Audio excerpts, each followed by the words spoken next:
por exemplo, é muito comum na síndrome de Down, é muito mais comum na síndrome de Down ter a agenesia ou ausência do osso nasal, né? Olha, então, isso pode ser encontrado em fetos normais também, em torno de 5%, mas é muito mais comum não ter a presença... Ele demora a se formar? Demora a se formar ou se forma de uma forma que a gente chama de hipoplásica. Ele desenvolve pouco, cresce de uma forma mais diferente de um feto normal. Quais são as outras anomalias ou problemas que podem ser vistos através de uma ultrassom? Então, com o exame de ultrassom, né, a partir do momento que tem o diagnóstico da gestação, seja ela através da fertilização in vitro ou natural, há uma necessidade de saber o quê? Se comprovar aquela gestação, tem a suspeita clínica através do atraso da menstruação, faz o exame de sangue, a mulher muito ansiosa vai lá na farmácia, faz o teste, né, então vai confirmar essa gestação, vai ver se essa gestação ela é tópica ou não, se ela está realmente implantada dentro do útero ou fora do útero, a vitalidade, né, dessa gestação, se tem um embrião presente, se ele está vivo, se tem um desenvolvimento normal e a quantidade de embriões. Se é único, se é gemelar e o tempo de gestação também? E aí o tempo da gestação, que vai confirmar ou não aquele atraso da menstruação. É preciso isso? Isso é preciso quando a gente faz até 12, 14 semanas, que a margem de erro é em torno de 4 a 5 dias, né? À medida que vai avançando a gestação, a biometria já fica imprecisa para dizer o tempo da gestação. Porque o crescimento é individual, é de acordo com a carga genética de cada feto e as condições nutricionais que ele está vivenciando ali dentro do útero. Se né? o bebê tem algum problema cardíaco, é possível ver através da ultrassom? Então, já no primeiro trimestre, né, de 12 a 14 semanas, um outro marcador para anomalia cromossômica, que é o fluxo do ducto venoso. O ducto venoso é um vaso de mais ou menos 2 milímetros, que direciona o sangue que vai pelo cordão umbilical direto para o átrio esquerdo do feto, né, para ser bombeado para o resto do corpo e ele receber um sangue mais oxigenado. Né? Então, uma alteração no fluxo do ducto venoso pode estar tanto associado à anomalia cromossômica como a uma alteração cardíaca. E aí já o ultrassonografista e o obstetra já ficam atentos àquilo para mais para frente fazer o ecocardiograma fetal. Olha, já fica... E aí é possível até em alguns casos cuidar do bebê dentro da barriga da mãe, não é, doutor? Sim, na medicina fetal hoje há alguns procedimentos que a gente já pode fazer, né? Já pode tratar o feto, a gente está falando do coração, por exemplo, em situações de arritmias do coração fetal que está descompensando a vida dele intraútero, eu posso ministrar medicação para a mãe, vai chegar para o feto e vou tratar. Então, hoje é um ramo da medicina, né, o feto como paciente. Antigamente era gestante, né, que fazia o pré-natal e sabia do feto a partir do momento que nascia, né. Agora, hoje, não, a gente tem o feto como paciente, a gente estuda toda a formação do feto, a sua vitalidade. No segundo trimestre? No primeiro trimestre a gente já faz essa avaliação da morfologia, já dá para ver isso, que a gente chama de morfológico de primeiro trimestre. No segundo trimestre, de 20 a 24 semanas, a gente faz o exame morfológico de segundo trimestre. Né? Quando me perguntam, por exemplo, assim, quantos exames fazer na gestação?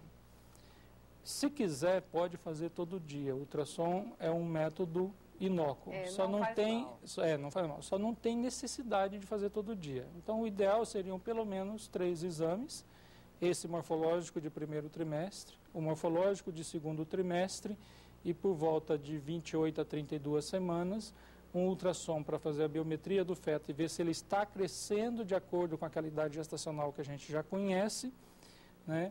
A vitalidade dele através do perfil biofísico fetal e através da Doppler velocimetria ver como é que estão esses fluxos sanguíneos, desde as artérias uterinas que a mãe está mandando para a placenta, da placenta para o feto através da artéria umbilical e de como está isso no feto através da artéria cerebral média. Incrível, né? Tecnologia é tudo. Isso. O líquido amniótico também é importante no final, exatamente, né? Avaliar a quantidade do líquido amniótico. Sabe por quê? Muitas mulheres optam pela cesariana e aí elas marcam o dia.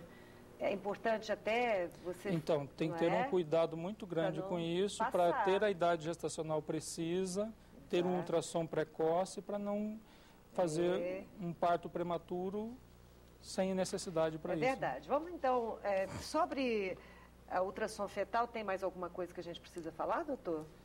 É basicamente isso, né? Essa avaliação que a gente tem hoje de todas as estruturas do feto. É importante dizer que é importante fazer. Não é um exame que a gente vai detectar tudo, né? Algumas alterações menores e algumas situações, né, de dificuldade para avaliar o feto, você falou no líquido amniótico, né? Se a gente pega uma gestação com líquido amniótico reduzido, a avaliação da anatomia do feto já fica um pouco prejudicada. Então, eu não consigo dizer 100% das vezes como é que está aquele feto. Mas aí tem exames complementares, não tem? Tem exames para complementar isso. O importante é você se cercar do máximo de informações possível a respeito do seu bebê e da saúde da mulher também, né? Ali dá para ver, por exemplo, se o cordão está enrolado no pescoço, né? Se a posição dele está favorável a um parto normal, exatamente. Não é, doutor? Mas a ultrassom tem inúmeras outras utilidades. Vamos falar um pouquinho sobre as outras, doutor? Vamos sim. Para que a gente pode usar a ultrassom? Para qualquer coisa no corpo humano. A gente pode fazer ultrassom da órbita ocular, por exemplo, né? Mas aqueles mais conhecidos, que são ultrassons, por exemplo, da mama, na mulher, né? Ultrassom de abdômen para avaliar fígado, vesícula biliar, que é uma coisa relativamente comum, litíase biliar, né? Pedra na vesícula biliar, avaliação do rim.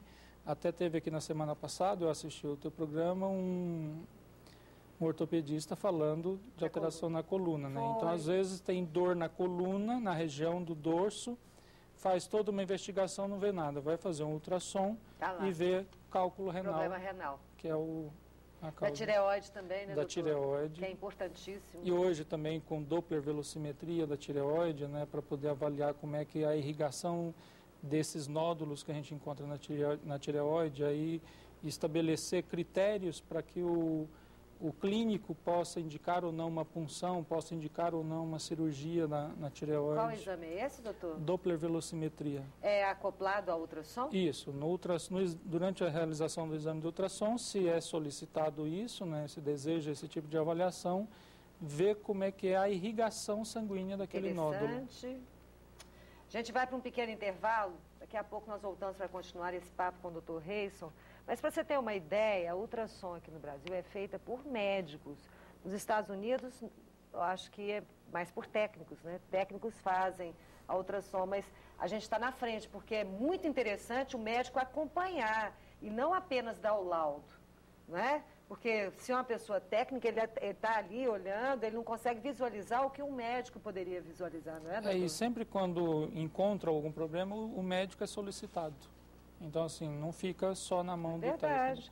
Então, daqui a pouco a gente vai falar sobre câncer, sobre ultrassom de mama, que pode detectar um câncer precocemente, que pode visualizar e ajudar muito a mulher, de repente, num problemão desse, né? Daqui a pouco a gente volta. Até já. Somewhere in between together.